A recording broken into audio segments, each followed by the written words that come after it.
పొగ మరియు మద్యం ఆరోగ్యానికి హానికరం. Sir may come in sir. Yes, please sit. Thank you sir. Sir ఇది త్రినేత్ర ఇండస్ట్రీస్ సార్. ఓకే, ఇదేమో లెమన్ ఎలైట్ వాళ్ళ కంపెనీ రిపోర్ట్. సరే, వెరీ గుడ్. ఓకే, సరే సుకేష్, నేను చూస్తాను, మీరు వెళ్ళండి. Thank you sir. సార్ అది స్మాల్ రిక్వెస్ట్ సార్. చెప్పండి. సార్ మన కంపెనీలో వేకెన్సీస్ ఉన్నాయన్నారు కదా, నాకు తెలిసిన ఫ్రెండ్ ఒక అమ్మాయి ఉంది, తన్ని జాయిన్ చేసుకుంటారా? వాళ్ళ ఫ్యామిలీ కొంచెం స్ట్రగుల్లో ఉంది సార్. తీసుకురండి.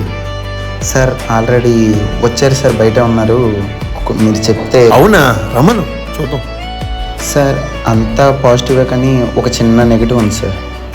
ఏంటది? సార్ ఈ 1 yearలో ఒక 15 కంపెనీస్ వరకు మారారు సార్. అవునా, వావ్, ఇంట్రెస్టింగ్. రమ్మను చూద్దాం. సరే సార్, థ్యాంక్ యూ, తీసుకొస్తాను. 1 yearలో 15 కంపెనీలా? సరే చూద్దాం. సార్ మేడం వచ్చారు. ఓకే, రమ్మను. సరే, నేను మాట్లాడతా సుకేష్, మీరు వెళ్ళండి. థ్యాంక్ యూ సార్, మీరు వెళ్ళనమ్మా. Good morning sir. Please sit. Thank you sir. ఏదమ్మా మీ బయట టైం అండి? సార్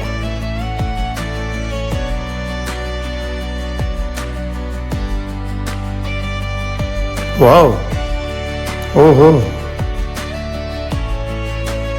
సూపర్, వెరీ గుడ్ అమ్మా. మీ ఎక్స్పీరియన్స్ చాలా బాగుంది, సో నైస్. ఏంటమ్మా మీ బయట అంతా సూపర్ ఉంది. 1 yearలో 15 కంపెనీలు మారారా? అవును సార్.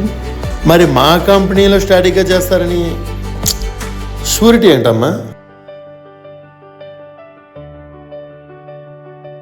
సరే త్రిష గారు, మీకు జాబ్ ఇస్తా, కానీ మీరు మా కంపెనీలో నిలబెడతారని గ్యారంటీ ఏంటి?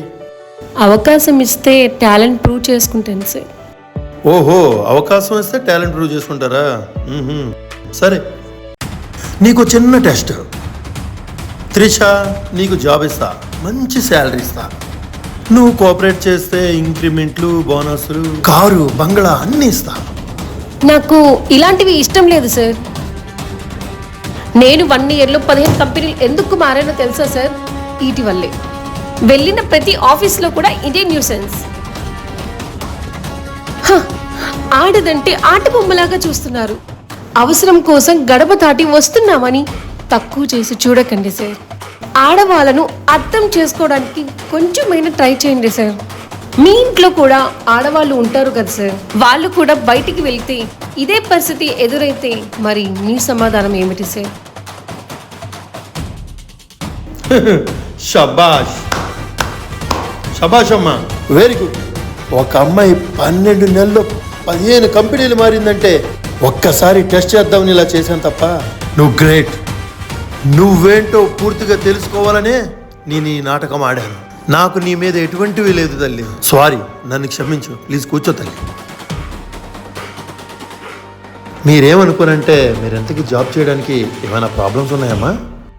అవును సార్, ఉన్నాయి సార్. మాది మిడిల్ క్లాస్ ఫ్యామిలీ సార్. కుటుంబ బాధ్యత మొత్తం నా మీదే పడింది. మా వారు ఒకప్పుడు సాఫ్ట్వేర్ ఎంప్లాయీ సార్. సడన్గా మా వారికి ఆస్ట్రోక్ వచ్చి పెరాలసిస్ అయ్యి మంచాన పడ్డారు సార్. మా అత్తయ్య మామ కూడా మాతోనే ఉంటారు సార్. నేను ఒక ఆడపిల్లనయ్యుండి ఇలాంటి ఆర్థిక పరిస్థితుల్లో కూడా ఎలాంటి లైఫ్తో పోరాడుతున్నానో నా గురించి మీకు ఈ పాటికి అర్థమయ్యే ఉండాలి సార్. నాదే కాదు సార్, నాలాంటి అమ్మాయిలు చాలా మంది ఉన్నారు. వాళ్ళు కూడా జీవితం కోసం ఇలాగే పోరాడుతున్నారు. వారు ఇంటి నుంచి బయటకు వచ్చి సమాజంతో పోరాడుతున్నారు అంటే కేవలం వాళ్ళ కోసమే కాదు సార్, వాళ్ళ కుటుంబ అవసరాల కోసం సార్. ఇది మీలాగా అందరూ తెలుసుకోగలిగితే ఒక ఆడపిల్ల సమాజంలో ధైర్యంగా బ్రతకగలదు సార్. ఓకేనమ్మా, రేపటి నుంచి మీరు జాబ్లో జాయిన్ అవ్వచ్చు, వెళ్ళండి. Thank you so much sir. నమస్కారం తల్లి, క్షేమంగా వెళ్ళండి. సమాజంలో ఉన్న ప్రతి ఆడబిడ్డను మన ఇంటి ఆడబిడ్డగా గౌరవం